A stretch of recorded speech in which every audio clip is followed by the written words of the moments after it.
live at the National Stadium, just observing what's going on. Of course, you know, there's the vaccination blitz that's on, and persons are coming in to take their vaccinations. Now, they're scheduled to begin at 9 o'clock, and it is now 5 minutes to 9.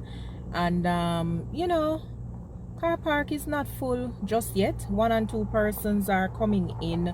Some persons are being dropped off. If you look, you can see that the parking lot not so full. It's early though, so some persons might be coming later on. So the drive for persons to become vaccinated continues.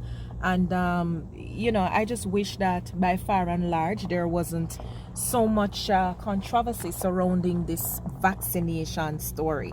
Maybe if it were a case in which information was just presented, look people, this is a way to help you to prevent death or hospitalization for the coronavirus, maybe more persons would have taken it upon themselves to become vaccinated. But you know, there's a lot of controversy surrounding it, and the leaders are not making it easier because of course it seems to be politicized. I mean, Prime Minister, I'm sorry, I just don't see how you have the energy to move from community to community to talk to people about vaccination when there are other things that you as a leader could have been doing. You know, why not just turn over this entire vaccination story to the persons who are deemed experts in the area? So I'm talking about like the doctors and all these researchers, scientists, the medical technocrats. Leave it to them to get this thing done. Maybe more persons would have taken it already.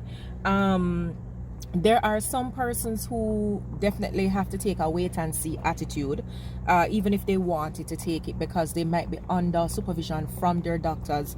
And in fact, that is something that I would recommend. Like at the end of the day, if it is that you are going to be taking this vaccination, my advice is don't just get up and say, well, today I'm gonna take the vaccination and do it. Certainly you want to ensure that you are working very closely with your doctor, especially if you have any other comorbidities. You know, women who are either trying to get pregnant or you are pregnant, my suggestion is work very, very, very closely with your OBGYN.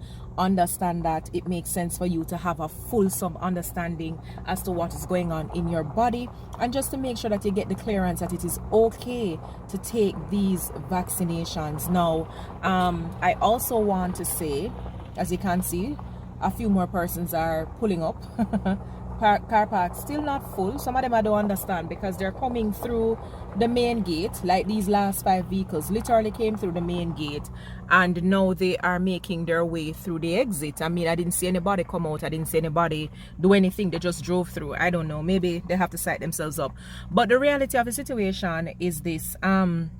As I'm saying, speak to your OBGYN to find out if this is something that you can do, you know, or you should do now. In the meantime, I'm still advising persons to follow the protocols, and I'm still advising persons to continue to boost the immune system, because taking a vaccination does not mean that you are in the clear. It does not mean that you cannot contract COVID. It doesn't mean that COVID still can't kill you. I don't care what anybody wants to say. Death is something beyond a vaccination. Death is something beyond anything that any doctor can say to you, because death, life-giving and life-taking away, is really from the Almighty. So we need to be mindful of that.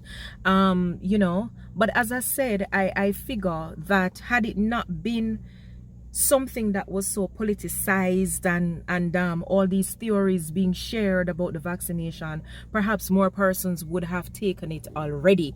And maybe the leaders need to look into that and step away for a second and just allow the thing to flow the way that it should.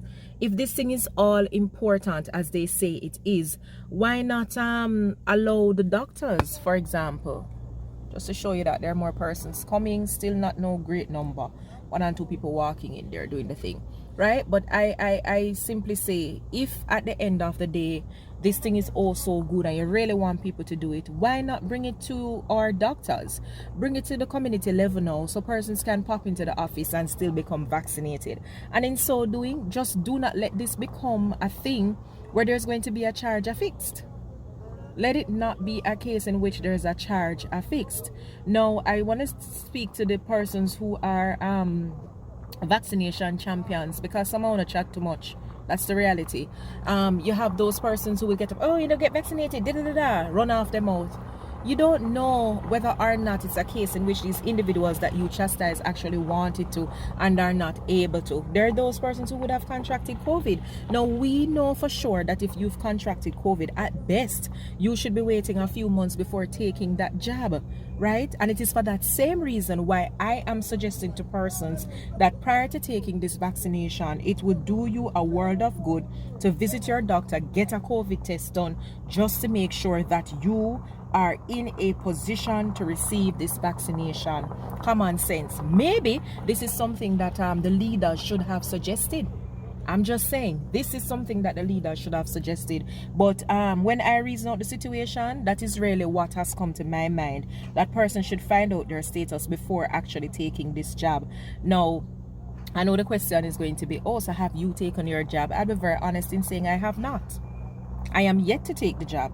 I am not anti-vaccination, but I really do believe that persons have a choice, and I believe it is when you are ready, right? There's no need to fear the vaccinated, and there's no need to fear the unvaccinated, because both categories of individuals can contract COVID, and both categories of individuals need to adhere to the protocols in order to minimize the whole idea of contracting this virus. Okay, so that's my 2 cents though on COVID and what's going on, and pretty much just showing you what's going on at the arena. So they have these tents right here. I think after you go through, you have to get your paper, you write that up. After you write that up, you journey to the big tents that's on this side, those tents that are there, and then of course you go through the little opening there where you see the security guard coming through. You sit down there, they take your pressure and all of that, and then of course you go through the process. Now, one of the things that I like, and I think this is very important, we know that there are some persons who are naturally afraid of needles, right? They don't like doctors, they don't like needles, they're just scared. And I think what I can appreciate is the fact that they will allow someone to accompany you to become vaccinated, so you get that type of emotional support. That's very critical. Children are not the only ones who would need that kind of attention. There are grown folks who have a phobia, and that is being supported. So I have to laud the efforts there. I also want to say, this is probably my 3rd or 4th trip being here. I have taken persons here before, and I must say that at the arena, can't speak for any other site, I have never come to the arena and seen a crowd. When I say a crowd, meaning people bungling up to try to get inside. It is always orderly, and I can respect that, because that too is very important. So here we are, a few persons, see, still walking in. I guess they're about to either take their jabs, first dose, second dose, or accompany someone to do the same. All right, so that's it for me. That's it for me for now. And you know, just chilling here, waiting on my peoples to be done with this process so I can head home, because this is in fact a no movement day, by the way, but we're doing the do. Yes.